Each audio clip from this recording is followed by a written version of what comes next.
بسم اللہ الرحمن الرحیم وبہ نستعین وهو خیر المعین صلی اللہ علی سیدنا محمد وآلہ الطاہرین۔ اللہم صلی علی محمد وآل محمد وعجل۔ سورہ یونس آیت نمبر 99۔ ارشاد باری تعالی ہوتا ہے وَلَوْ شَاءَ رَبُّكَ لَآمَنَ مَن فِي الْأَرْضِ كُلُّهُمْ جَمِيعًا أَفَأَنْتَ تُكْرِهُ النَّاسَ حَتَّى يَكُونُوا مُؤْمِنِينَ۔ اس آیت کریمہ کے ذیل میں مشیت الہی کا موضوع آپ کی خدمت میں ذکر کیا جا رہا تھا۔ ہم نے احادیث مبارکہ سے اس کا جائزہ لیا اور اس کے بعد اب علماء کرام کے اقوال کی طرف ہم منتقل ہوئے۔ قبل اس کے کہ علماء کے اقوال کو اس کے ذیل میں ذکر کیا جائے، مذاہب اور مکاتب کا ایک مختصر تعارف ضروری ہے۔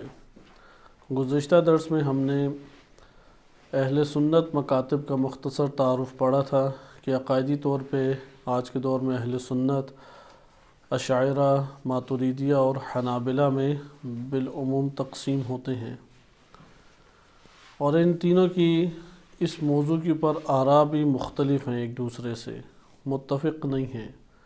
لہذا انشاءاللہ تعالی علماء کے اقوال میں اشاعرہ کا نظریہ، ماتریدیہ، حنابلہ کا نظریہ بھی اس ضمن میں آئے گا۔ اسی طرح سے ذکر کیا گیا کہ اہل سنت کی یہ تقسیم عقائدی اعتبار سے ہے، لہذا اہل سنت میں بھی جو فلسفی مزاج کے علماء ہیں ان کی اپنی نظر ہے، اور جو عرفان اور سیر و سلوک کی دنیا کے ہیں ان کی اپنی اس موضوع پر نظر موجود ہے۔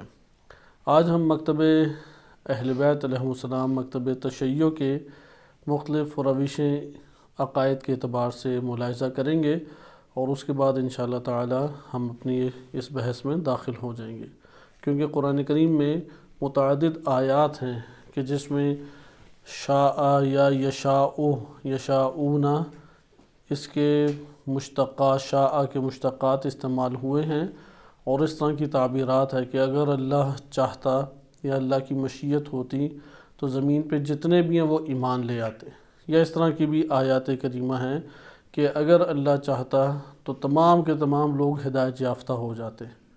اس مضمون سے پتہ لگتا ہے کہ اللہ نے یہ نہیں چاہا، کیونکہ جو چاہتا ہے مشیت اللہ کی غالب ہے۔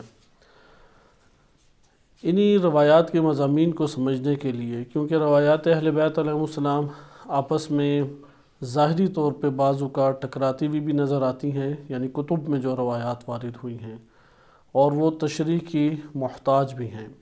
تشریح کے بغیر ایک عام فرد کے لیے یا عام طالب علم کے لیے اس کا سمجھنا مشکل ہے، اس میں کافی دقت کی ضرورت ہے۔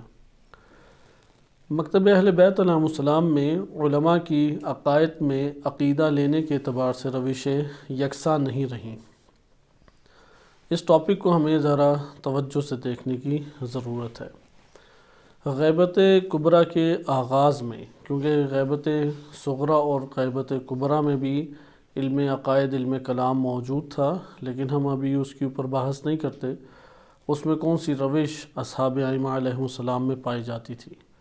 ممکن ہے کہ کوئی دعویٰ کرے کہ حدیثی، اہل حدیث روش اس دور میں پائی جاتی تھی، ائمہ اطہار علیہم السلام سے وہ حدیث نقل کرتے اور حدیث کے ظاہر کو لے کے اسی کے اوپر عمل پیرا ہوتے، جیسے علم فقہ میں ہم اس روش کو دیکھتے ہیں۔ لیکن یہ دعویٰ، یہ کوئی قابل قبول دعویٰ نہیں ہے، کیونکہ اسی کے مد مقابل ہمیں بعض بڑے نام نظر آ جاتے ہیں کہ جو عقل و فکر کی بنیاد کے اوپر مختلف نتائج حاصل کیا کرتے تھے۔ جس طرح سے جابر بن حیان کا تذکرہ ملتا ہے، اگرچہ ہمارے ہاں جو اساسی رجال کی کتابیں ہیں ان میں ان کا تذکرہ وارد نہیں ہوا، لیکن علماء رجال تشیع کے وہ متفق ہیں کہ اسلام کی ہستی گزری اور انہوں نے مختلف علوم میں بڑے بڑے کارنامے انجام دیے۔ اسی طرح آل نوبخت ہیں کہ ان کا فلسفے کے اوپر خصوصی طور پہ ایک تسلط تھا، اور اسی طرح سے ہشام بن حکم کہ ان کے بہت سارے استدلال کلامی وہ عقلی اور منطقی نوعیت کے ہیں۔ ابھی ہم اس کا جائزہ نہیں لیتے کہ کس کی بات اس میں درست ہے، لیکن اہل بیت علیہ السلام کے مکتب سے تعلق رکھنے والے علماء میں عقائد لینے کے اعتبار سے ایک روش رائج نہیں رہی۔ مثلا ہم نے جاننا ہے کہ اللہ سبحانہ و تعالی ایک ہے، واحد اللہ وحدہ لا شریک لہ ہے۔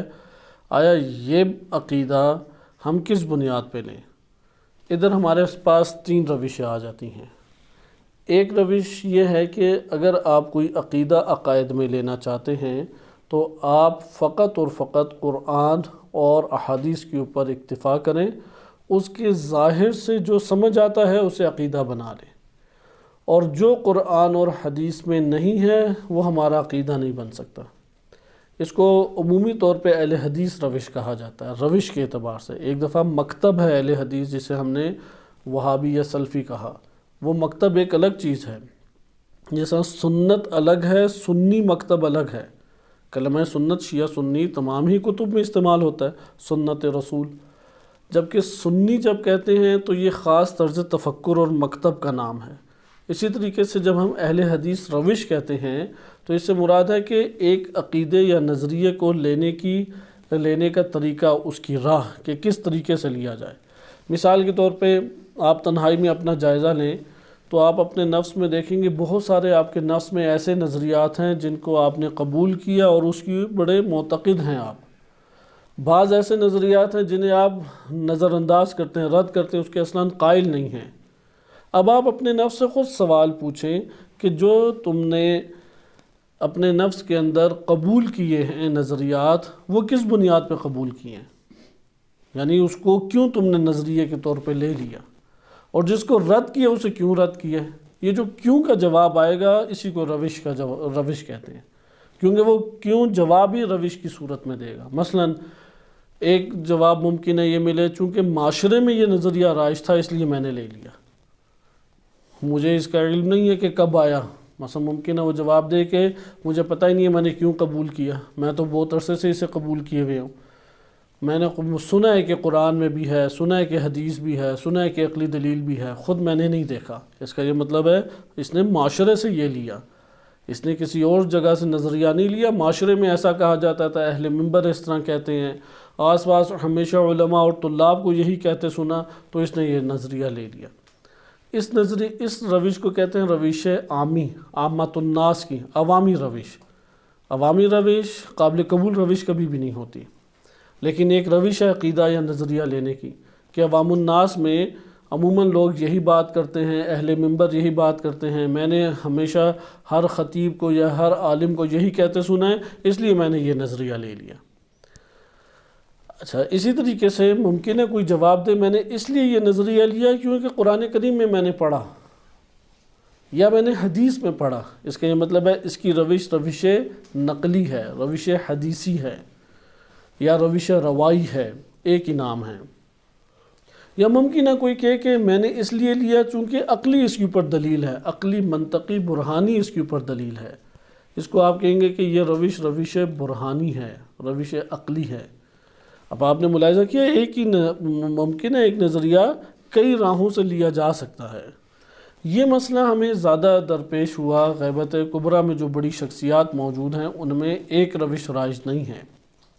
شیخ صدوق رحمۃ اللہ علیہ جو کہ بہت بارز مکتب تشیع کی شخصیت ہیں، محدث ہیں، فقیہ ہیں، ان کی جو روش تھی عقائد لینے کے اعتبار سے، نظریہ لینے کے اعتبار سے، وہ روائی اور حدیثی روش تھی، یعنی اہل حدیث روش کے اوپر وہ چلتے تھے۔ لہٰذا انہوں نے کتاب الاعتقادات کتاب لکھی جو اردو میں ترجمہ بھی ہوئی۔ اب کیونکہ روایات میں ایک نظریہ آیا ہے اور روایات ان کی نظر میں معتبر ہیں، اس روایت کا ظاہر جس کے اوپر دلالت کر رہا ہے وہ اس کو اختیار کر لیتے تھے۔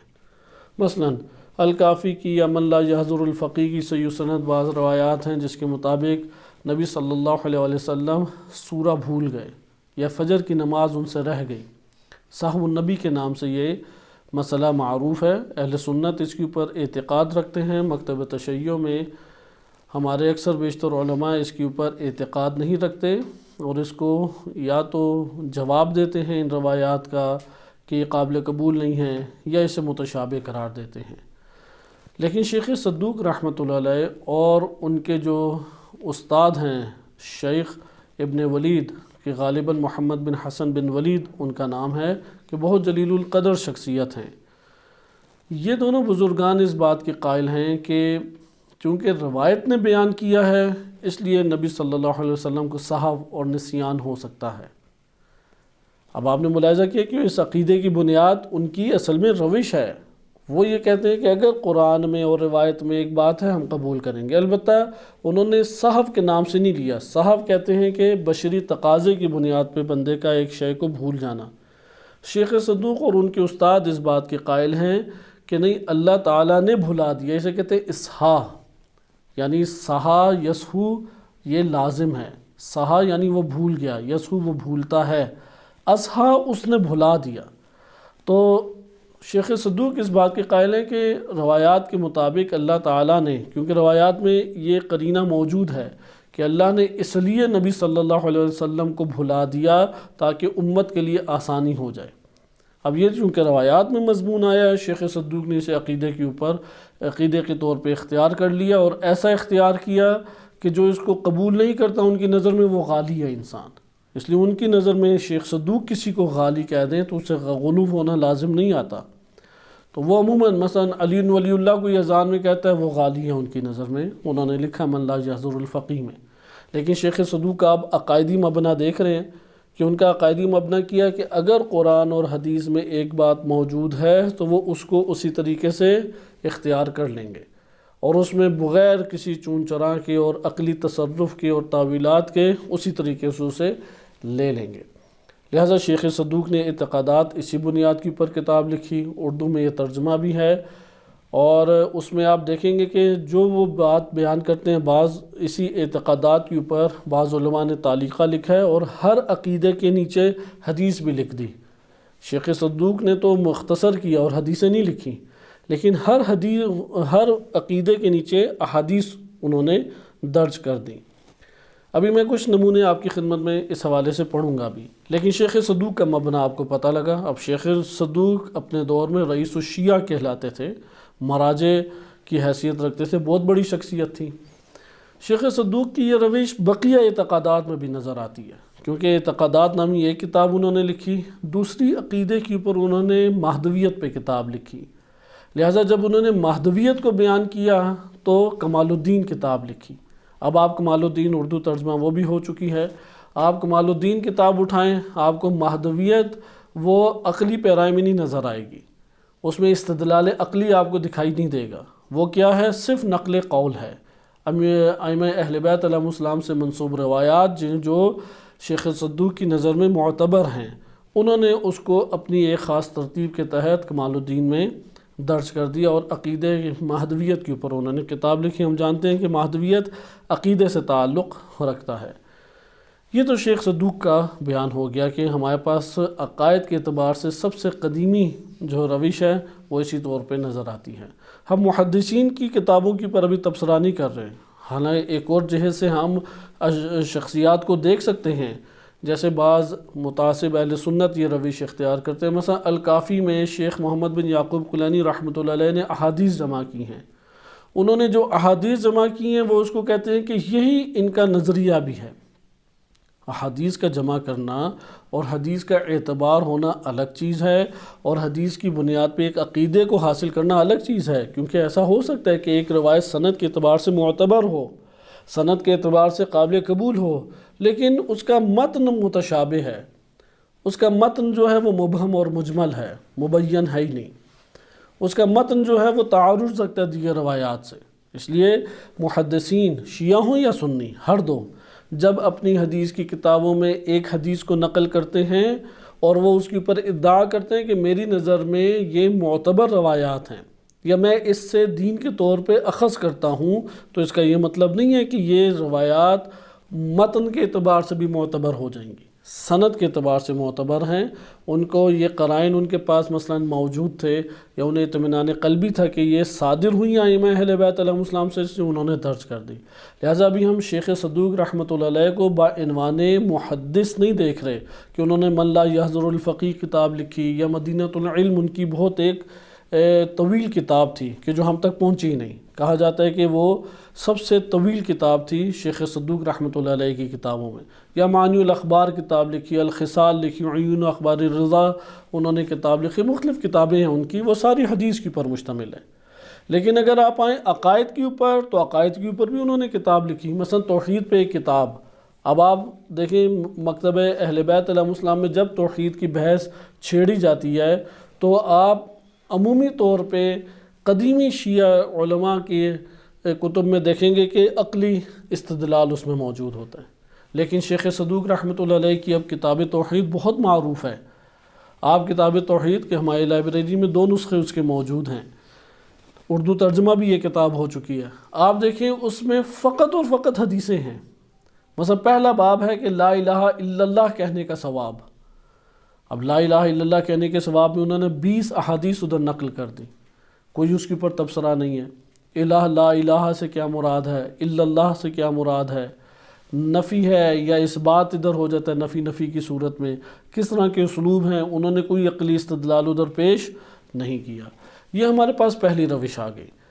یہ روش ہمارے ہاں نہیں زیادہ چل سکی، اگرچہ بعض ایسی کتابیں ہمیں نظر آ جاتی ہیں کہ جو اس روش کی تائید کرتی ہیں، لیکن کوئی جاندار کتاب موجود نہیں ہے سوائے اس کے کہ شیخ صدوق رحمۃ اللہ علیہ کے 700 یا 800 سال بعد علم فقہ کی دنیا میں ایک بحث ابھر آئی جس کو اخباریت سے تعبیر بعد کے ایام میں کیا گیا. اس دور میں اخباریت نہیں کہتے تھے. 700-800 سال بعد جب یہ اخباریت کی ایک لہر اٹھی تو اخباریت علم فقہ میں لہر تھی، علم فقہ میں، نہ علم عقائد میں.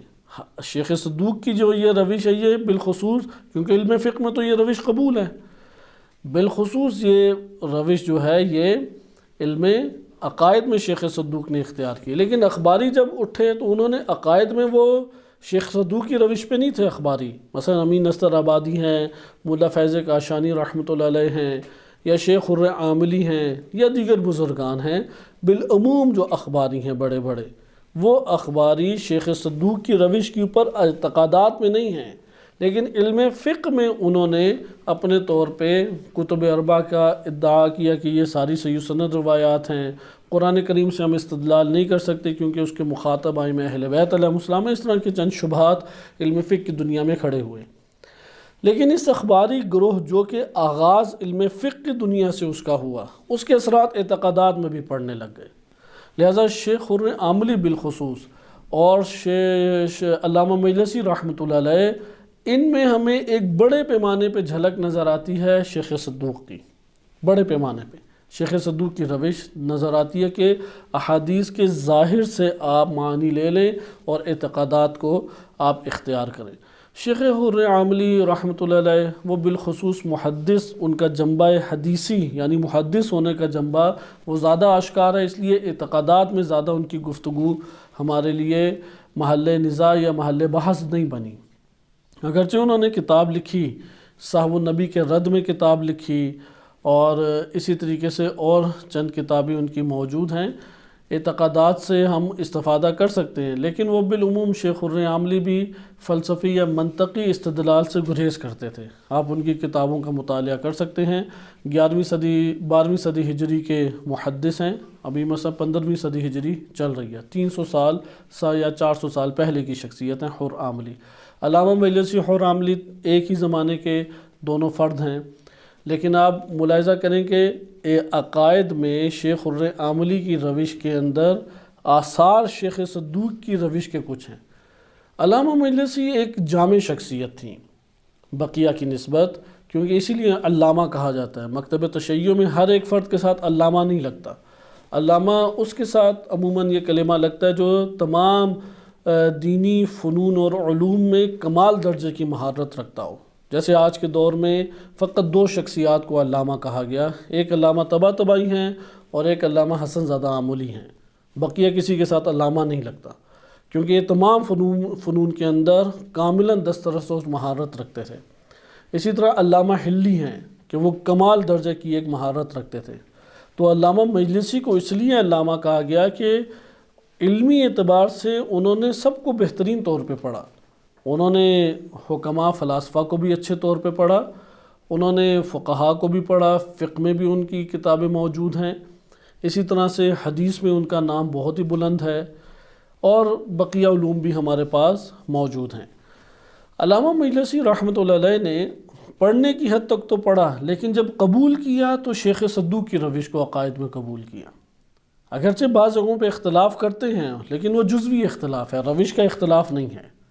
روش وہی اختیار کی، مثلا صاحب النبی پہ اختلاف کریں گے، نہیں مانیں گے شیخ صدوق کی بات، ادھر کس طرح اسے حل کریں گے وہ ادھر ہی ایک بحث ہے۔ مثلا روایات میں تعارض کی بحث کر دیں گے یا روایات کو جمع کرنے کی کوشش کریں گے، مختلف ایک اس میں بحث ہے، لیکن روش شیخ صدوق پر چلے اور شدت سے فلاسفہ اور حکماء کی انہوں نے نفی کی علامہ مجلسی نے، حتیٰ کہ ملا صدرہ رحمۃ اللہ علیہ کہ جو ان سے پہلے ہیں، چند سال پہلے ہیں، زمانہ نہیں پایا، علامہ مجلسی کی جب ولادت ہوئی تو تب ان کی مثلا وفات ہوئی، یا 50 سال پہلے وفات ہو چکی تھی جب علامہ مجلسی کی ولادت ہوئی۔ تو ملا صدرہ کی شخصیت بہت بارز ہے، فیلسوف تھے۔ اب انہوں نے ملا صدرہ کی کتابیں بھی دیکھیں تو ملا صدرہ کی کتب میں علامہ مجلسی کو جو اچھے نکات نظر آئے وہ انہوں نے بحار الانوار میں نقل کیے ہیں، اور بعینہ ہی حرف بہ حرف نقل کیے ہیں، لیکن یہ نہیں لکھا یہ ملا صدرہ کے ہیں۔ یعنی اگر کسی نے ملا صدرہ کی کتابیں نہ پڑھی ہوں تو ایسا محسوس ہوگا یہ علامہ مجلسی کے اپنے کلمات ہیں۔ تو یہ جو ان کا تعصب تھا فلاسفہ اور حکماء سے، اس لیے انہوں نے ہمیشہ نفی کرنے کی کوشش کی، ہمیشہ انہیں رد کیا، اور جو ان کے مثبت نکات تھے ان کو لے کے آئے بحار الانوار میں، لیکن نام انہوں نے درج نہیں کیے ان شخصیات کے۔ تو علامہ مجلسی سے ایک ٹرننگ پوائنٹ آپ کہہ سکتے ہیں مکتب تشیع میں آئے، کیونکہ علامہ مجلسی کو فرصت ایک بڑے پیمانے پہ ملی، بھرپور فرصت سے انہوں نے استفادہ بھی کیا، وإلا بہار لکھنا آسان کام نہیں تھا۔ البتہ بحار الانوار جو کتاب انہوں نے لکھی اس میں ان کے پاس شاگردوں کی ایک وسیع ٹیم تھی، یعنی آج کے تو شاگردوں کی صورت تبدیل ہو گئی ہے، ہم آج بھی بہرحال حوزہ علمیہ میں ایک نو شاگرد پائے جاتے ہیں اس طرح کے کہ استاد کے احترام کی وجہ سے اس کا بھرپور ساتھ دیتے ہیں، جیسے معجم رجال الحدیث آیت اللہ خوئی کی ہے۔ اب وہ زیادہ تر اس کا کام ممکن ہے کہا جا سکے 60-70% کام ان کے شاگردان نے کیا، لیکن اس میں جو تبصرے ہیں وہ آیت اللہ خوئی کے ہیں۔ اب وہ تبصرے مختصر ہیں، بعض جگہوں پہ طویل بھی ہیں۔ بحار الانوار بھی اسی طرح، انہوں نے بعض شاگردوں کی ذمہ داری لگائی تھی کہ ساری احادیث اس موضوع کی اکٹھی کرو، بعض کی ذمہ داری لگائی تھی سب آیات اس کی اکٹھی کرو، تو پھر وہ اپنی نگرانی میں رکھواتے تھے اور تبصرہ خود لکھتے تھے، اس لیے تبصرہ علامہ مجلسی کا عمومی طور پہ بہار میں موجود ہے۔ بحار الانوار کا ان کو لکھنے کا وقت ملا، اس کے علاوہ حکومت میں پر اثر علامہ مجلسی کی شخصیت تھی، یعنی ہمیں ایک طرف سے تو ممکن ہے کہ کچھ منفی نکات نظر آئیں کہ جو انہوں نے صرف ایک حدیثی روش میں چیز کو بند کر دیا، لیکن سیاسی حوالے سے ولایت فقیہ کے بہت قریب نظر آتے ہیں، سیاسی حوالے سے بڑی زرخیز شخصیت ہے علامہ مجلسی۔ حدود کو جاری کرنا کہ انہوں نے کوشش کی، تشیع کو انہوں نے خوب مضبوط کیا، لیکن جب دین تشیع کی ترویج کی تو وہ علامہ مجلسی کی کتابیں بنیں، اور آج بھی پوری دنیا میں بالخصوص پاکستان اور بر صغیر کے اندر جو تشیع پہچانی جاتی ہے وہ علامہ مجلسی کی کتب سے پہچانی جاتی ہے، انہی کی کتابیں ٹرانسلیٹ ہوئیں، ترجمہ ہوئیں، اور وہی افکار نقل ہوئے، اور وہ افکار کس کے تابع ہیں؟ حدیث کے۔ اس لیے اب آپ پاکستان میں ان کی کوئی بھی کتاب اٹھائیں، مختلف ان کی قصص الانبیاء کے نام سے کتاب ان کی چھپی، اس کا اصل نام کچھ اور ہے، حیات القلوب ہے غالباً، لیکن ان کی اکثر کتابوں پہ پابندی ہے۔ اہل سنت بھی علامہ مجلسی کو ہی کوٹ کرتے ہیں کیونکہ وہ حدیثیں لے کے فقط آئے۔ بہار بھی اردو میں ترجمہ ہوئی اور وہی نشر کرتے ہیں۔ معانی الاخبار ہے، خصال ہے، عیون اخبار رضا ہے، کتاب التوحید ہے، کتاب الاعتقادات ہے، یہ شیخ صدوق کی کتابیں ہیں۔ اور یعنی بالفاظ دیگر یہ جو دو روشیں تھیں بر صغیر میں عموماً انہی دو روشوں کو متعارف کرایا گیا، ایک شیخ صدوق کی کتب، وہ بھی حدیثی منہج کے اوپر ہے، اور دوسری علامہ مجلسی کی کتب، جلاء العیون کا بھی ترجمہ موجود ہے، حیات القلوب کا بھی ترجمہ موجود ہے، بحار الانوار کا بھی ترجمہ موجود ہے۔ اسی طرح انہوں نے اور دیگر کتابیں جو علامہ مجلسی نے لکھیں، اور اس میں جو کیونکہ احادیث ہیں اور پڑھنے والا نہیں جانتا کہ یہ حدیث کس نوعیت کی ہے، کیسی ہے، اس کا کسی اور حدیث سے ٹکراؤ ہے یا نہیں، تو پھر وہ حدیث سمجھ کے ہر جگہ پھیلا دیتا۔ تو یہ ایک ہمارے ہاں اخباری عقائدی طور پہ اخباری روش کے یا اہل حدیث روش کے ایجاد کرنے کا سبب بنی۔ علامہ مجلسی رحمۃ اللہ علیہ کے شاگردان بہت زیادہ تھے، جن میں ایک نامور شخصیت سید نعمت اللہ جزائری رحمۃ اللہ علیہ ہیں۔ وہ بھی بالکل اسی روش کے اوپر تھے، ان کی متعدد کتابیں ہیں۔ علامہ مجلسی کا دور ہے 12ویں صدی ہجری۔ 12ویں صدی ہجری اسی طریقے سے چلتی رہی یہاں تک کہ جو موجودہ 15ویں صدی ہجری ہے یا 14ویں صدی ہجری، یعنی 2021 سے آپ پیچھے چلے جائیں، یعنی 1920 سے لے کے 2021 کے درمیان ایک نئے مکتب کی بنیاد پڑ گئی، اور اس نئے مکتب کا عنوان ہمارے جو علمی حلقہ جات ہیں اس سے مدرسہ تفقیق کا نام دیا گیا۔ یہ در حقیقت اسی ایک روش کا استمرار ہے۔ مدرسہ تفقیق اس طریقے سے ہے کہ ایک بزرگ شخصیت محمد مہدی اصفہانی کے عنوان سے نجف میں درس خارج پڑھا کرتے تھیں۔ آیت اللہ نائنی، محقق نائنی رحمۃ اللہ علیہ بہت بڑی شخصیت گزری ہیں۔ یہ جو گزشتہ چند ادوار ہیں ان میں جو بڑے پائے کی شخصیات ہیں ان میں سے محقق نائنی کہ جن کا درس خارج میں بار بار نام آتا ہے، ان میں سے ایک شخصیت یہی ہیں۔ جہاں تک محقق نائنی کا تعلق ہے، انہوں نے جو پہلا درس خارج دیا اس میں شرکت محمد مہدی اصفہانی نے بھی کی۔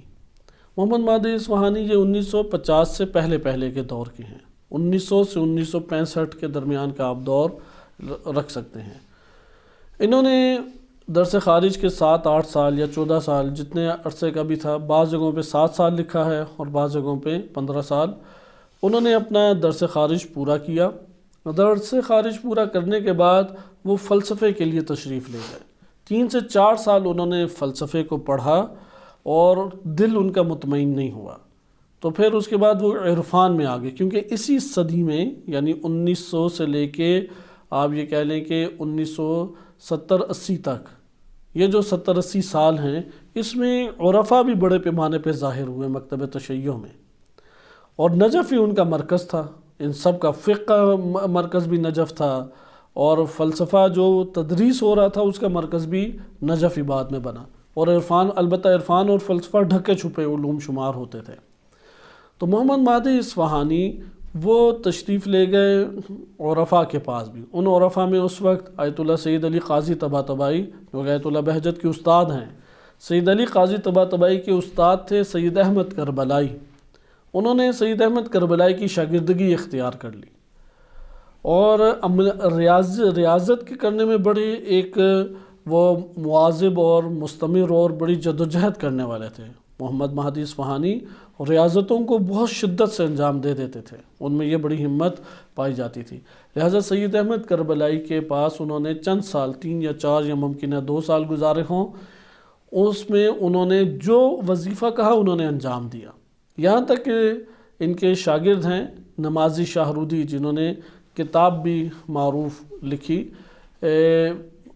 انہوں نے اپنا بیان کیا ہے، ان کے اپنے استاد محمد مہدی اصفہانی کے حالات زندگی مختصر بیان کیے۔ انہوں نے جو مختصر بیان کیا ہے اس کی میں زبانی آپ کی خدمت میں یہ پیش کروں، کیونکہ محمد مہدی اصفہانی انہوں نے اس کو آج کے دور میں مکتب تشیع کے اندر باقاعدہ ایک مکتب کی شکل دے دی ہے۔ یعنی آج کے دور میں مکتب تشیع میں وہی روش جس کو شیخ صدوق نے اختیار کیا، علامہ مجلسی نے کچھ پروان چڑھایا، لیکن مکتب کی شکل اسے حاصل نہیں تھی۔ یعنی مکتب سے مراد مکتب تشیع سے کوئی مختلف ایک مکتب نہیں ہے، مکتب تشیع کے اندر ایک اچھا حلقہ احباب اس نے اپنا بنا لیا، ایک حلقہ احباب اس نے جوڑ لیا۔ یعنی اہل سنت کی طرح نہیں ہے کہ اہل حدیث اور دیوبند ایک دوسرے کو کافر کہہ کے ایک دوسرے سے لڑائی کریں، ایسی صورت نہیں ہے۔ جیسے اہل سنت میں مکاتب بنے ہوئے ہیں، ادھر میرے مکتب سے مراد یہ ہے کہ روش کے اعتبار سے ایک گروہ کا وجود میں آنا، کیونکہ میں یہ پہلے آپ کی خدمت میں عرض کر چکا ہوں کہ عقائدی اختلاف ہو مکتب تشیع میں علماء کے درمیان یا فقہی اختلاف ہو، مکاتب نہیں شیعہ اثنا عشری میں بنے۔ جیسے اہل سنت میں آپ کو فقہ میں بھی 4 الگ مکاتب نظر آئیں گے اور عقائد میں بھی 3 تقسیمیں بڑی نظر آئیں گی۔ اس طرح سے شیعہ اثنا عشری کے اندر کوئی الگ الگ بڑے بڑے گروہ اور ان کا مکتب اور آپس میں بالکل ایک دوسرے کو خارج از شیعہ سمجھے، ایسا کچھ بھی نہیں ہے۔ علمی اختلافات موجود ہیں، ہاں کچھ شدت پسند بھی ان کے درمیان موجود ہیں، لیکن ایسی کوئی تفریق آپ کو مکتب تشیع کے اندر آ جائے کسی کو تفریق نہیں پتہ لگے گی۔ مثلا جو میں باتیں آپ کی خدمت میں ذکر کر رہا ہوں، آپ ان باتوں کو اگر فراموش کرتے ہیں آپ کو کوئی تفریق نظر نہیں آئے گی۔ لیکن محمد مہدی اصفہانی یہ مرکزی شخصیت بنے، انہوں نے سید احمد کربلائی سے عرفان کا درس پڑھا اور تجرد نفس کا انہی کے باقول، محمد مہدی اصفہانی کے باقول تجرد نفس کا ان کو رقعہ بھی دیا۔ تجرد نفس سے عرفاء کی ایک خاص مراد ہے، صرف اس کی طرف اشارہ آپ کی خدمت میں اگر کیا جائے تو کہا جا سکتا ہے اپنے نفس کو اپنے سامنے حاضر کر لیں۔ بس ابھی آپ اکیلے ہیں، شیشے میں اپنے آپ کو دیکھ سکتے ہیں، لیکن اپنے آپ کو اپنے سامنے لائیں تو اس طرح یہ تجرد نفس کی ایک منزل ہے۔ بہرحال اس کے اوپر کلام عرفاء کا اپنا موجود ہے۔ ان کا اپنا کہنا تھا محمد مہدی اصفہانی کہ جو نمازی شاہرودی نے جو لکھا ہے وہ آپ کی خدمت میں ذکر کیا جا رہا ہے۔ ان کی کتاب المستدرکات ہے، انہوں نے مستدرکات میں یہ اپنا واقعہ نقل کیا ہے، نمازی شاہرودی نے ان کا نام لے کے واقعہ نقل کیا ہے۔ محمد مہدی اصفہانی کہتے ہیں کہ جب میں نے عرفان پڑھا تو میرا دل مطمئن نہیں ہوا، اور میں نے پھر توسل کیا امام زمان علیہ السلام سے، یہاں تک کہ میں نے مسجد سہلہ میں پھر توسل مسلسل کرتا۔ تو مسجد سہلہ کوفہ میں مسجد سہلہ معروف مسجد ہے، وہاں پہ میں توسل امام زمان علیہ السلام سے کر رہا تھا تو ایک پرچی میرے سامنے آئی، اور اس پرچی کے اوپر لکھا ہوا تھا طلب معارفنا من غیر طریقتنا مسابق لانکارنا، ہمارے طریقے کے بغیر معارف کو حاصل کرنے والا وہ ہمارے انکار کرنے کے برابر ہے۔ یعنی کسی نے معارف، دینی معارف حاصل کیے ہمارے طریقے کے بغیر، ہمارے روش کے بغیر، اہل بیت علیہ السلام کی جو روش یا طریقہ کار ہے اس طریقے کے بغیر اگر کسی نے معارف حاصل کیے گویا اس نے ہمارا انکار کیا۔ تو علامہ یہ شیخ مہدی اصفہانی کہتے ہیں کہ میں نے اس کو پھر پلٹایا تو دیکھا لکھا تھا اس کے پیچھے حجت ابن الحسن علیہ السلام۔ کہتے ہیں اس سے میں مطمئن ہو گیا کہ امام زمان علیہ السلام نے میری ہدایت فرما دی اور میری یہ مشکل دور کر دی، اور میرے سینے میں جو سخت اضطراب تھا اسے سکون پہنچ گیا، اور میں نے جو فلسفہ عرفان کے اوپر لکھا ہوا تھا وہ سارا کا سارا بہا دیا اور مٹا دیا، اور پھر وہ واپس تشریف لے گئے اصفہان، اصفہانی تھے، اصفہان میں تشریف لے گئے اور وہاں پہ انہوں نے درس خارج شروع کیا۔ محمد مہدی اصفہانی نے بڑی تعداد درس خارج میں ان کے شریک ہوتی تھی، اور اس درس خارج میں مثلا بزرگان نے بھی شرکت کی، جیسے آیت اللہ وحید خراسانی، انہوں نے بھی اس درس خارج میں شرکت کی، اور بڑے بڑے بزرگان موجود ہیں۔ شیخ مہدی اصفہانی نے درس خارج کے ساتھ ساتھ فقہ اور اصول پہ قدیم زمانے سے مکتب تشیع میں درس خارج چل رہا ہے، انہوں نے اس کے ساتھ ساتھ ایک اور درس شروع کیا جس کا نام رکھا معارف۔ اس درس کا کیا نام رکھا؟ معارف، کیونکہ اس چٹ کے اوپر لکھا ہوا تھا طلب معارفنا۔ ویسے آپ کو یہ حدیث ان کلمات کے ساتھ مکتب تشیع کی کسی کتاب میں نہیں ملے گی۔ اس معنی کے اعتبار سے ممکن ہے کہ بعض ہمارے پاس اشارتاً معنی موجود ہوں، تو وہ جو ہمارے پاس دیگر مثلا شرقا و غربا، تم لوگ چلے جاؤ مشرق چلے جاؤ مغرب چلے جاؤ، تمہیں صحیح علم ہمارے ہی در سے ملے گا، تو جو اس مکتب یعنی مکتب تفقیق سے، مکتب تفقیق یہاں پہ اصطلاحی معنی مراد نہیں ہے، یہ جو ہمارے ہاں علمی طور پہ ایک نام لیا جاتا ہے وہ یعنی یہ گروہ، اس گروہ والے اس طرح کی روایات کو اس چٹ پہ جو کلمات لکھے ہیں اس کی تائید شمار کرتے ہیں۔ شیخ مہدی اصفہانی انہوں نے درس خارج کے ساتھ ساتھ معارف کے نام کے اوپر درس دینا شروع کر دیا، اور اس میں انہوں نے عقائد کو بیان کیا، لیکن عقائد کو کس اساس اور بنیاد پہ بیان کیا؟ فقط قرآن اور روایات کی اساس پہ۔ لہٰذا انہوں نے قرآن اور روایات کی اساس پہ کتاب التوحید کو بالخصوص بیان کیا، کیونکہ عرفان میں زیادہ تر ابحاث توحید سے متعلق ہوتی ہیں، انہیں نبوت، امامت، قیامت کے اوپر زیادہ اختلافات نہیں ہیں۔ قیامت کے بعض موضوعات کے اوپر ہیں، معاد جسمانی جیسے ایک موضوع کافی ایک اختلافی موضوع موجود ہے، لیکن بالخصوص توحید کے مطالب پہ شیخ مہدی اصفہانی نے جو دروس دیے، ان کے ایک نامور شاگرد تھے، عالم دین تھے، شیخ محمود حلبی۔ شیخ محمود حلبی کہ انہوں نے قدر طولانی عمر پائی، اور اس دور میں بہائیت کا ایک چرچا اٹھا اور فتنہ کھڑا ہوا، اور شیخ محمود حلبی کی اس میں کافی کاوشیں اور کوششیں تھیں کہ ان کی زحمتوں کی وجہ سے بہائی فرقے کی جو نشر و اشاعت ہے وہ تھم گئی۔ لہٰذا بہائی فرقہ اسی دور میں ابھر رہا تھا، سر چڑھا رہا تھا، اور مختلف ان کی شخصیات اور نظریات پھیل رہے تھے۔ تو شیخ محمود حلبی وہ بھی اسی درس خارج میں شرکت کرتے۔ انہوں نے معارف کا وہ جو درس تھا شیخ مہدی اصفہانی کا، اس کو بڑے طریقے سے منظم طور پہ لکھا۔ شیخ محمود حلبی خطیب بھی ایک بارز خطیب تھے، معروف خطیب تھے، اور منظم شخصیت تھی۔ تو انہوں نے بہائیت کو ختم کرنے کے لیے ایک انجمن کو تشکیل دیا، جس کو انجمن حجتیہ کے نام سے پہچانا جاتا ہے۔ یہ انجمن حجتیہ، ان کا اصل موٹو یہی تھا کہ بہائیت کو ختم کیا جائے، اور وہابیت کے بھی شدید مخالف تھی، اور نمبر 3 وہ دین کو معارف کے عنوان سے، یعنی دین کو پھیلانا چاہتے تھے انہی معارف والے دروس کے عنوان سے۔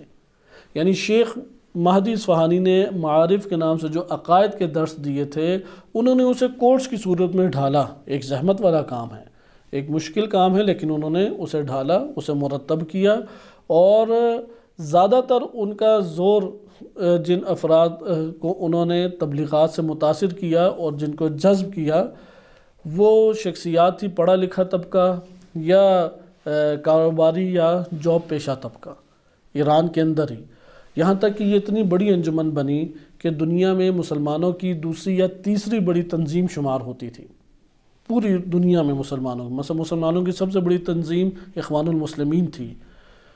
اسی طریقے سے یہ دوسری یا تیسری بڑی تنظیم، کیونکہ علماء نے بڑا اعتماد کیا، سب نے انہیں خمس کے اجازے بھی مراجع نے دیے ہوئے تھے، اور خود بھی عالم دین تھے، اور نظریات کی بنیاد کیا تھی؟ یہ والی روش، یہ جو میں نے حدیثی روش آپ کی خدمت میں ذکر کی۔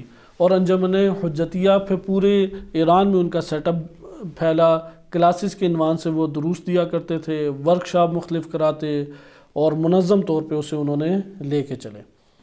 انہوں نے بچوں کا کورس انہی معارف کے حوالے سے بچوں کا کورس الگ بنایا، اس کے بعد اسٹوڈنٹس کا کورس الگ بنایا، اور پھر آگے جو ہائی لیول کا ان کے مطابق کورس ہے وہ الگ بنایا۔ اس گروہ کی جو اصل اساس تھی وہ کیا تھی؟ وہ یہ کہتے ہیں کہ وحی کے ذریعے سے جو معلومات آپ کو ملتی ہیں وہ جدا ہیں، اور بشر کی عقل کی بنیاد پہ جو معلومات حاصل ہوتی ہیں وہ الگ ہیں۔ یعنی وحی کے ذریعے سے جو آپ کے پاس معارف آتے ہیں وہ کاملاً اس سے جدا ہیں کہ جو انسان اور بشر اپنی عقلی توانائی کو استعمال کر کے معارف حاصل کرتا ہے۔ تفکیک کہتے ہیں جدائی کو، اس کو تفکیک کہنے والے رضا حکیمی معروف اسی گروہ سے تعلق رکھنے والی عالم فاضل شخصیت ہیں، انہوں نے اس کلموں کو سب سے پہلے استعمال کیا، مکتبہ تفکیک۔ تفکیک کیا مطلب؟ کہ وحی سے حاصل ہونے والے معارف ان معارف سے کاملاً جدا ہیں کہ جو معارف انسان کی عقل اور رشد سے حاصل ہوتے ہیں، دونوں کے نتائج اور دونوں کی اساس اور منبع ہی جدا ہے۔ لہٰذا ابواب الہدیٰ کتاب شیخ محمد مہدی اصفہانی نے لکھی، ان کی کئی عقائد کے اوپر کتابیں ہیں۔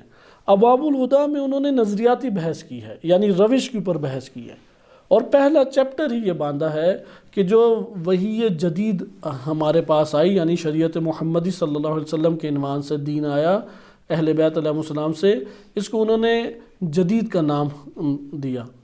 یہ جو وحی جدید یا ہمارے پاس دین شریعت محمدی کے نام سے ہے، اس سے حاصل ہونے والے معارف اور فلسفے، کیونکہ فلسفہ عقل سے بحث کرتا ہے، عقل بشری اور فلاسفہ سے حاصل ہونے والے معارف، یہ دونوں آپس میں ٹکراتے ہیں۔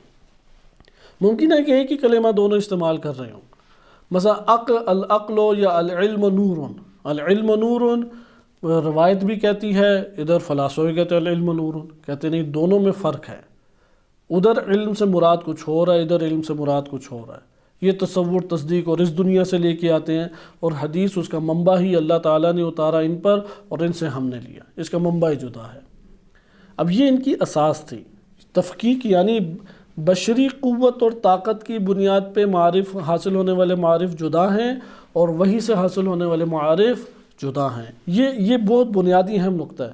آج کے دور میں یہ گروہ منظم طور پہ ہمارے جو شیعہ نشین علاقے ہیں، معاشرہ ہے، علمی خصوصاً علمی سطح پہ یہ گروہ موجود ہیں۔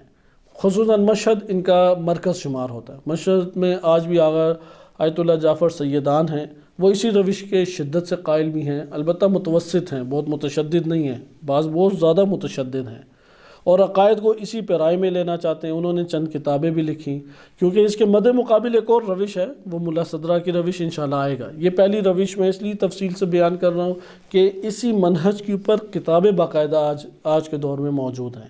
علامہ مجلسی رحمۃ اللہ علیہ کے دور تک ہمارے پاس باقاعدہ کتابیں کورس کی صورت میں موجود نہیں تھیں۔ آج کے دور میں تو باقاعدہ کتابیں ہمارے پاس آتی چلی جا رہی ہیں، کہ جیسے یہ انجمن حجتیہ کا میں نے نام لیا، اور انقلاب اسلامی ایران جب کامیاب ہوا اور حکومت اسلامی آئی، تو انہوں نے بعض روایات کی بنیاد پہ شیخ محمود حلبی نے حکومت کا ساتھ دینے سے انکار کر دیا۔ ان کے لیے شاہ کی حکومت، اس میں خاموشی درست تھی، ان کی نظر میں شاہ کی حکومت میں کوئی عیب نہیں تھا۔ ایسے باقاعدہ آج بھی نیٹ کے اوپر موجود ہیں ایسی دستاویز جس میں شاہ سے ان کے تعلقات بھی ثابت ہیں اور شاہ کی تعریفیں بھی ثابت ہیں، اور امام خمینی رحمۃ اللہ علیہ کو واضح انہوں نے انکار کر دیا کہ ہماری جو اتنی بڑی نیرو ہے، اتنی بڑی افراد جو وسیع پیمانے پہ پھیلے ہوئے ہیں، یہ امام زمان علیہ السلام کے لیے، اور روایات میں ہے کہ امام زمان علیہ السلام سے پہلے جو بھی اٹھے گا پرچم، یا تو وہ طاغوت کا پرچم ہے یا وہ چھوٹے بچوں والا کام ہے، کہ جیسے اوپر چڑیا کے یا پرندے کا گھونسلہ ہوتا ہے، اس سے نیچے بچے گر جائیں یا اس کے انڈے گر جائیں تو چھوٹے بچے اس سے کھیلتے ہیں اور اس کو ختم کر کے رکھ دیتے ہیں۔ اس لیے امام زمان علیہ السلام سے پہلے جو بھی انقلاب یا حکومت کی کوشش کرے گا تو اس نے انتہائی بچگانہ حرکت کی، کیونکہ اس نے دشمن کو خود موقع دیا کہ ہمارے ساتھ مکتب تشیع کے ساتھ تم ویسا ہی سلوک کرو جیسے گھونسلے سے گرنے والا چھوٹا بچہ پرندے کا یا اس کے انڈوں سے بچے حشر کرتے ہیں۔ انہوں نے اس طرح کی روایات، مثلا غیبت نعمانی میں 3 روایات موجود ہیں، صحیفہ کاملہ کے اختتام کے اوپر سند صحیفہ کاملہ کی ویسے معروف منابع رجالی کے مطابق ضعیف ہے جو بیان کرتے ہیں، لیکن اس کے آخر میں یہ جملہ موجود ہے، اس طرح کی کچھ بات، اور وہ اس سے یہ استدلال کرتے ہیں کہ غیبت امام زمان علیہ السلام میں کسی کو حکومت کی کوشش نہیں کرنی چاہیے، کسی کو انقلاب کی کوشش نہیں کرنی چاہیے، کسی کو خروج کی کوشش نہیں کرنی چاہیے، ظلم سے جا کے مبارزہ اور جنگ نہیں لڑنی چاہیے۔ ہاں یہ ٹھیک ہے کہ آپ ظلم کی مذمت اپنے طور پہ کریں، صرف اہل بیت علیہ السلام کے ساتھ آپ مختص ہو جائیں، جب امام زمان علیہ السلام آئیں گے تب یہ راہ کھل جائے گی۔ تو یہ تفکر سیاسی طور پہ شیخ مہدی اصفہانی سیاسی تناظر نہیں رکھتے تھے، وہ ایک مرجعیت تھی، مرجع تقلید تھے، ان کے اپنے نظریات، علمی طور پہ استدلال سے ہر ایک کو آزادی ہے علمی نظریات بیان کرنے کی۔ شیخ مہدی اصفہانی نے اپنے طور پہ نظریات بیان کیے، اس نظریات میں افراد نے ان سے نظریات لیے، اور بہت بڑی ایک تعداد ہے، اور آج بھی موجود ہیں ان کے شاگردان، اور ان کی کتابیں موجود ہیں، اس موضوع کے اوپر لکھا گیا ہے۔ نیٹ تو اس وقت فارسی میں بھرا ہوا ہے، مدرسہ تفکیک اور انجمن حجتیہ اور ان سب مسائل سے، اس قدر اس میں لکھا ہوا ہے، اردو میں نہ ہونے کے برابر ہے۔ لیکن انجمن حجتیہ وہ ایک سیاسی بیک گراؤنڈ رکھتی تھی جب وہ امام خمینی رحمۃ اللہ علیہ کی نہضت سے ٹکرائی، اور اس کے نتیجے میں 1985 میں سید احمد خمینی رحمۃ اللہ علیہ انہوں نے اس کی کاروائیوں پہ پابندی لگا دی کہ یہ اپنی نشر و اشاعت نہیں کر سکتے، کیونکہ یہ ایک نو ایران میں یہ شو کرتے تھے کہ یہاں پہ جنگوں میں جانا کوئی بیکار ہے، جنگوں میں نہیں جانا چاہیے، حتیٰ یہود اور نصارہ سے لڑائی نہیں کرنی چاہیے۔ ہم خود جب پاکستان میں تھے تو یہ والی باتیں ہمیں یقین نہیں آتا تھا۔ تو یہ کچھ سال پرانی بات ہے، 3 سال یا 2 سال پرانی بات ہے کہ انہی زمینی معاملات میں ایک پراپرٹی ڈیلر کے پاس گئے۔ پراپرٹی ڈیلر جو ہیں وہ اس کے ہیڈ جو ہیں وہ یعنی وہ جن کی دکان تھی وہ خود عالم دین تھے اور کافی بزرگ عالم دین تھے، تو خوش بھی ہوئے ہم سے مل کے۔ تو ان سے سوال جواب جب کیا تو انہی دنوں میں ان کا بیٹا گیا ہوا تھا، کیونکہ مالی معاملہ تھا کچھ، تو انہوں نے کہا میرا بیٹا آئے گا تو وہ انجام دے گا، میں خود اتنی دقت نہیں کر سکتا۔ تو بیٹے کا انتظار کرتے رہے تو پتہ لگا کہ وہ لائٹیں خریدنے گیا ہوا ہے۔ 15 شعبان کا انہوں نے بہترین جشن منانا ہے تو اس کے اہتمام کے لیے گیا ہوا ہے، تو لائٹیں بھی کافی مہنگی لے کے آیا، اور بہرحال اچھے اور با ایمان شخصیت تھی۔ تو مہدویت کے اوپر ان سے گفتگو ہوئی، تو انہوں نے اپنے حوض علمیہ کے واقعات سنائے کہ میں نے فلاں شخصیت کا زمانہ بھی پایا ہے، فلاں کا بھی، یعنی عمر میں وہ تقریباً 80 سے اوپر ہیں، 90 کے قریب ہیں شخصیت، اور متحرک ہیں، محلے میں بھی جانی پہچانی اپنی شخصیت ہیں۔ تو انہوں نے جب مہدویت پہ گفتگو کی تو انہیں جب پتہ لگ گیا مثلا میں پاکستانی ہوں، ایرانی نہیں ہوں، تو ان کا وہ ایک تھوڑا سا ڈر اور خوف نکل گیا کہ یار کوئی ایرانی بحث نہ کرے۔ فارسی بھی بہت مسلط نہیں تھی، تو اس سے بھی انہیں اندازہ ہوا کہ تازہ ہی یعنی 5-6 سال ہی سے ایران میں آئے ہوئے ہیں۔ تو انہوں نے تعارف کرانا شروع کیا کہ یہاں پہ اس طرح کی نشستیں بھی ہوتی ہیں اور دیگر اس طرح کے امور انجام دیتے ہیں۔ ان سے پھر اچھی سلام دعا ہوئی، کئی گھنٹے گفتگو بھی ہوئی، صرف سنائی، ان سے بحث میں نے نہیں کی۔ ان کا یہ کہنا تھا، یعنی بعض نظریات پہ مجھے بہت تعجب ہوا جو آج تک کبھی نہیں، اس طرح کے افراد سے گہرا تعلق تو اس مکتب کے اندر کے ہی ہمارے بندے ہیں، شیعہ اثنا عشری ہیں، مرجعیت کے قائل ہیں، تقلید کرتے ہیں، مثبت نکات بھی بہت سارے ان میں موجود ہیں، کوئی ایسا اختلاف بھی نہیں ہے کہ تشیع سے خارج سمجھیں یا کوئی غیبت تہمت جائز قرار دی جائے یا ہم فتوے لگائیں گمراہی کے، نعوذ باللہ، کوئی ایسی چیز نہیں ہے۔ لیکن سیاسی امور میں بعض اختلاف ہو سکتا ہے، بعض دیگر امور میں روش کے اوپر اختلاف ہو سکتا ہے۔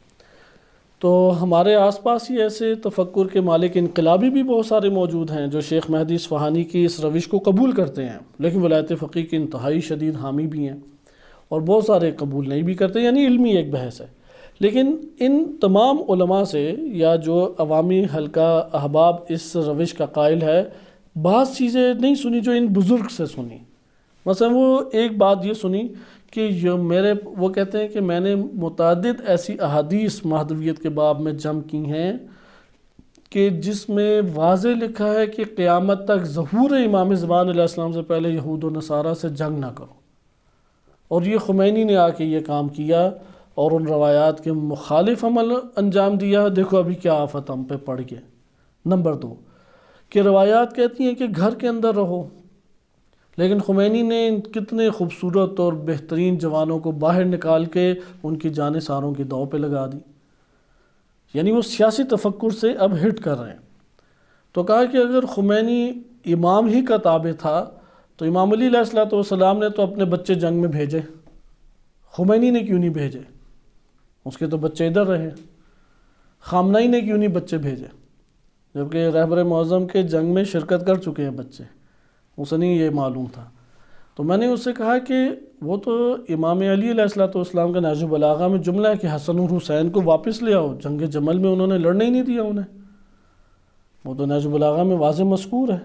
تو اس کے اوپر تھوڑا سا وہ کہ امام نے فرمایا کہ میں ڈرتا ہوں کہ کہیں ان کی جانیں چلی گئیں تو رسول اللہ کی نسل منقطع ہو جائے گی، اس لیے محمد ابن حنفیہ کو آگے رکھا۔ نہج البلاغہ میں امام کے فرمان موجود ہے۔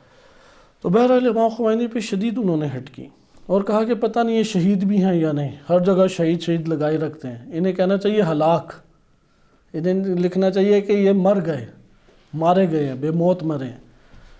تو اس طرح کی ان کی باتیں تھیں۔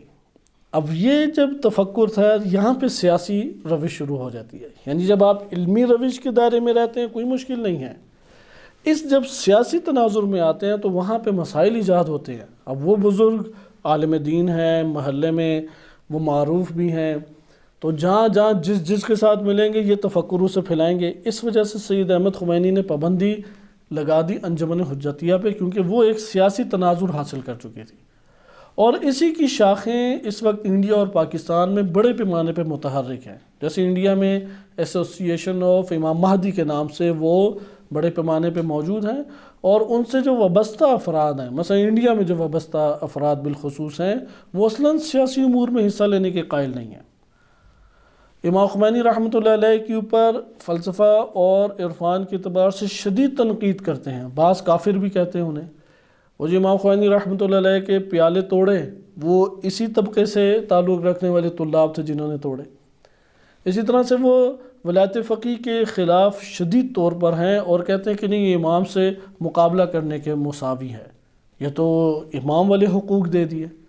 آخر کیسے ہو سکتا ہے کہ جان جو ہے وہ رہبر معظم کہیں تو جاؤ جان دینے کے لیے ہمیں نوبت آ جائے؟ لہذا وہ کہتے ہیں اولی الامر فقط امام معصوم ہے، اس کے علاوہ کوئی اولی الامر نہیں ہے۔ حالانکہ امام نے خود جتنے افراد ہیں اپنے دور کے، انہیں خود لکھا میرا یہ والی ہے۔ والی اور اولی الامر وہ ایک ہی باپ سے ہیں۔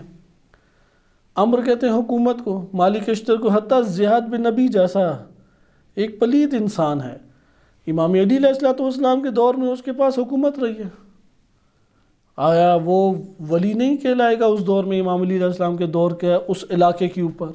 یعنی عجیب و غریب شبہات وہ چھوڑتے ہیں اس میں۔ غیبت کے دور میں وہ کہتے ہیں کہ وہ ولایت فقیہ کے شدید مخالف ایک نظریے کو پیش کرتے ہیں۔ یہ اس کی بنیاد کیا ہے ان کی نظر میں؟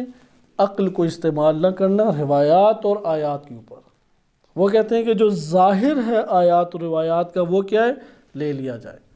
اور اس تفکر کا انجمن حجتیہ تو ایک سیاسی بیک گراؤنڈ رکھتا ہے۔ آپ علمی طور پہ اگر آ جائیں، علمی تناظر میں کوئی عیب نہیں ہے، ہاں ادھر بحث کی گنجائش ہے۔ ہمارے پاس اس وقت ایک بڑا طبقہ جو انقلابی ہے یا جو ولایت فقیہ کا قائل ہے، وہ اسی روش کا قائل ہے، فلسفہ عرفان کو زیادہ اہمیت نہیں دیتا۔ حتیٰ کہ معروف عالم دین جو تہران کے امام جمعہ بھی رہ چکے ہیں، یا ممکن ہے کہ ابھی بھی وہ موجود ہوں، سید احمد خاتمی، ان کے درس میں خود حاضر ہونے کی ایک سعادت بھی حاصل ہوئی ہے، وہ خود فلسفہ عرفان کے زیادہ قائل نہیں ہیں، لیکن انتہائی شدید انقلابی معروف ہیں۔ لہذا یہ ہمیں بات پتہ لگی، علمی تناظر میں روش کے اختلاف سے کوئی فرق خاص نہیں پڑتا۔ آپ کے پاس بحث کی گنجائش ہے، نتائج آپ لے سکتے ہیں، لیکن سیاسی بیک گراؤنڈ کی طرف آتے ہیں اور معاشرے میں جب فتنے برپا ہونے کا خدشہ ہو، وہاں پہ یہ مسائل شدید تر ہو جاتے ہیں۔ پھر ان میں بعض ایران کے اندر، البتہ بقیہ ممالک میں ایسا نہیں ہے، ایران کے اندر بعض گمراہ بھی طبقات رہے ہیں۔ مثلا بعض ایسے علماء رہے ہیں، یہ جب ہم خود پاکستان میں تھا تو ایسا ہمیں نہیں یقین آتا تھا، یہاں پہ جب ملے ہیں تو پتہ لگا کہ بعض واقعاً ایسے ہیں کہ جو اس بات کے قائل ہیں کہ امام زمان علیہ السلام کا اگر ظہور جلد کرنا چاہتے ہو تو ظلم و ستم کو عام کرو، جتنی فحاشی بڑھے گی اور ظلم و ستم جتنا زیادہ ہوگا اتنا ظہور جلد قریب ہو جائے گا۔ یہ عموماً انجمن حجتیہ سب کی یہ رائے نہیں ہے، لیکن اس کے اندر بعض افراد ایسے موجود ہیں، ہمارے بر صغیر میں ایسے افراد، اس حلقے سے تعلق رکھنے والے ایسے افراد موجود نہیں ہیں، لیکن اس کا یہ مطلب نہیں ہے کہ اس طبقے سے تعلق رکھنے والے اس نوعیت کے افراد اصلاً موجود نہیں ہیں۔ اس لیے امام خمینی رحمۃ اللہ علیہ نے اپنے گفتگو میں اس بات کے اوپر زور دیا کہ یہ انحرافی فکر ہے، یہ ایک انحرافی سوچ ہے، کیونکہ اس سے بعض تعلق رکھنے والی سرکردہ شخصیات میں اس طرح کے عناصر پائے گئے ہیں۔ یہ ہمارے پاس پہلی روش کا خلاصہ تھا۔ کتابیں موجود ہیں اس موضوع پر، اس کے نتائج بھی ہمارے سامنے آتے ہیں، اور آج کے دور میں مدرسہ تفقیق کے نام سے علمی دنیا کے اندر اس روش کو جانا پہچانا جاتا ہے، اور اس روش کے اوپر باقاعدہ کتابیں لکھی ہیں۔ سید جعفر سیدان ہیں اور بہت سارے افراد اور بڑی بڑی شخصیات آج کے دور میں اس روش کے موجود ہیں جو حامی ہیں۔ مراجع میں اسی روش کے جو حامی افراد میں سے خود آیت اللہ اسحاق فیاض ہیں، وہ بھی آیت اللہ وحید خراسانی متوسط ہیں اس حوالے میں، ایک حد تک ان کی تائید کرتے ہیں، کیونکہ یہ جتنے بھی اس روش سے وابستہ سارے افراد مراجع تقلید سے گہرے طور پہ آج بھی وابستہ ہیں، یعنی کوئی ایسا اساسی اختلاف نہیں ہے کہ مکتب تشیع سے خارج ہو جائیں یا ہم کوئی گمراہی کا ان کے اوپر عنوان لاحق کر دیں، اور ممکن ہے کہ ان کے علمی استدلال بعض جگہوں پہ ہمارے لیے قابل قبول بھی ہوں، اس لیے علمی دنیا کے اعتبار سے کوئی عیب اور حرج نہیں ہے۔ اس لیے ممکن ہے بعض جگہوں پہ انہوں نے فلاسفہ پہ تنقید کی ہو اور ان کی تنقید جاندار ہو، مقابل قبول ہو، ایسا بھی ہو سکتا ہے۔ لیکن جب سیاسی پوائنٹ آف ویو سے آتے ہیں وہاں پہ شدید ایک مبارزہ اور اختلاف جنم لیتا ہے۔ اس لیے اپنے طور پہ روش کے اعتبار سے اب شیخ صدوق کتنی بڑی شخصیت ہے، ان سے آپ روش کے طور پہ ممکن ہے اختلاف کریں۔ تو یہ پہلی روش مکتب تشیع میں عقائد لینے کے اعتبار سے تھی۔ اگر آپ اس روش کے قائل ہو جائیں تو مشیت کا معنی ایک جداگانہ طور پہ سامنے آئے گا۔ اگر آپ اس روش کے قائل ہو جائیں تو آیات سے معنی لینے کے اعتبار سے نتیجہ آپ کے سامنے جداگانہ سامنے آئے گا۔ لہٰذا یہ آج کے دور میں روش موجود ہے، اس روش پہ بحث مباحثے کی گنجائش موجود ہے، علمی اعتبار سے اس بحث کی گنجائش وسیع پیمانے پہ موجود ہے۔ اسی کے مقابلے آئیں اب دوسری روش، کہ اس دوسری روش کا بقیہ تعارف انشاءاللہ کل آپ کے سامنے پیش کیا جائے گا۔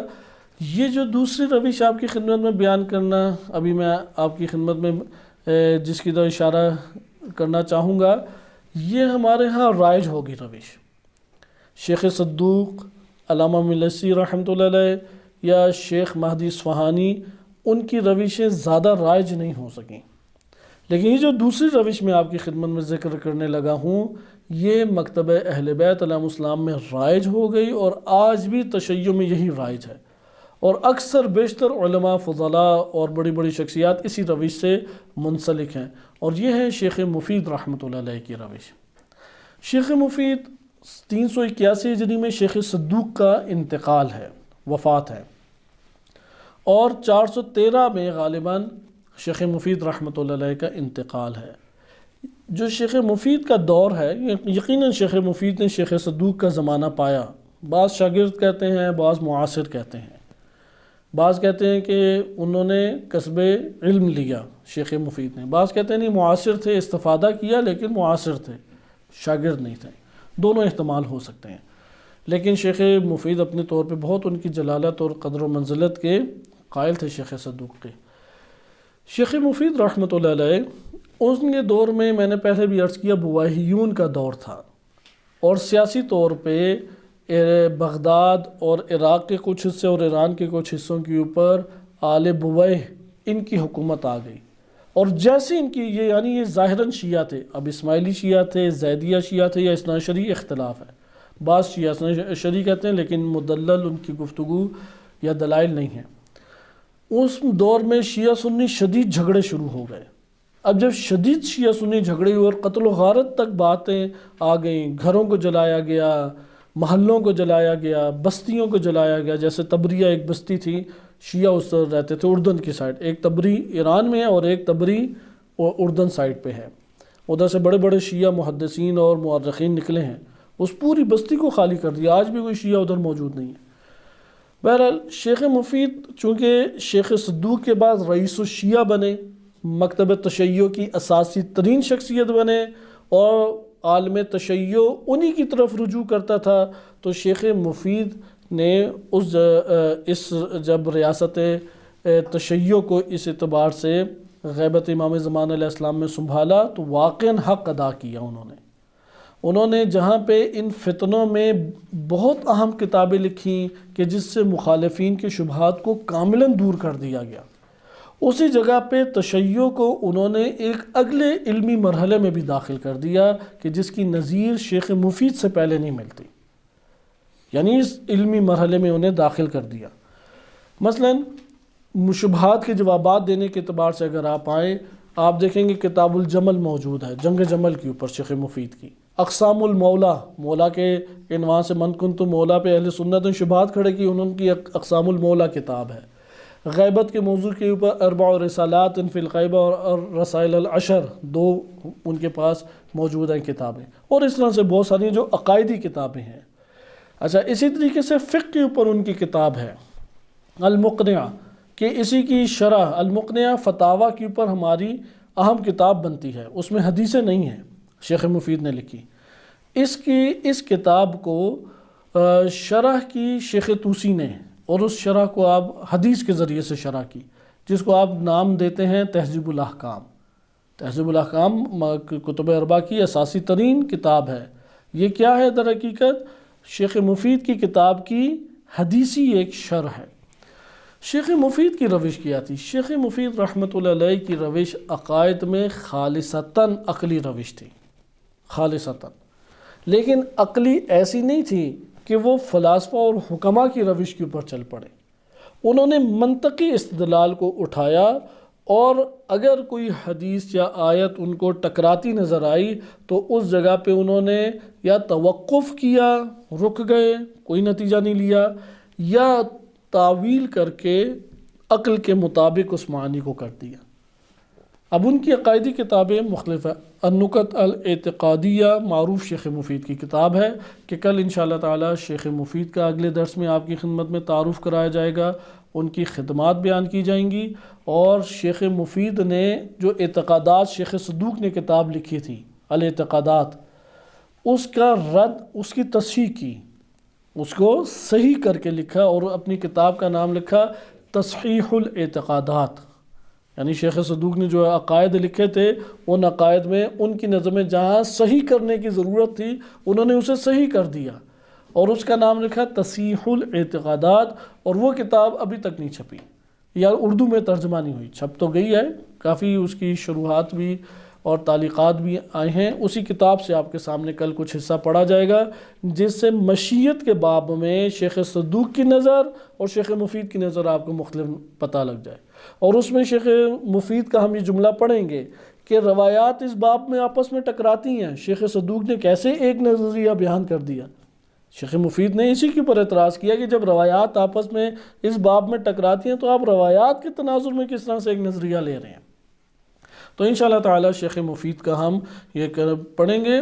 مثلا آپ نے معروف سنا ہوگا کہ شیخ صدوق جب صاحب النبی کے قائل تھے، یعنی اسحاق کے، صحف کے نہیں قائل تھے کہ بشری توان سے رسول اللہ بھول گئے، اسحاق کے قائل تھے، تو شیخ مفید نے شدت کے ساتھ اس بات کا انکار کیا، اور بلکہ اس طرح سے یہ جملات استعمال کیے کہ اگر کوئی شخص نبی صلی اللہ علیہ وسلم کے صحف کا قائل ہے، کیونکہ شیخ صدوق صحف کے نہیں اسحاق کے قائل تھے، تو صحف کی نسبت دی شیخ مفید نے کہ اگر کوئی شخص صاحب النبی کا قائل ہے تو وہ مکتب تشیع سے ہی خارج ہے۔ اس قدر شیخ مفید نے شدت اس مسئلے کے اوپر اختیار کی اور شدت سے انکار کیا کہ نبی صلی اللہ علیہ وسلم یا کوئی بھی امام معصوم وہ نسیان یا سہو کا شکار نہیں ہو سکتا۔ وصلی اللہ علی سیدنا محمد وآلہ طاہرین۔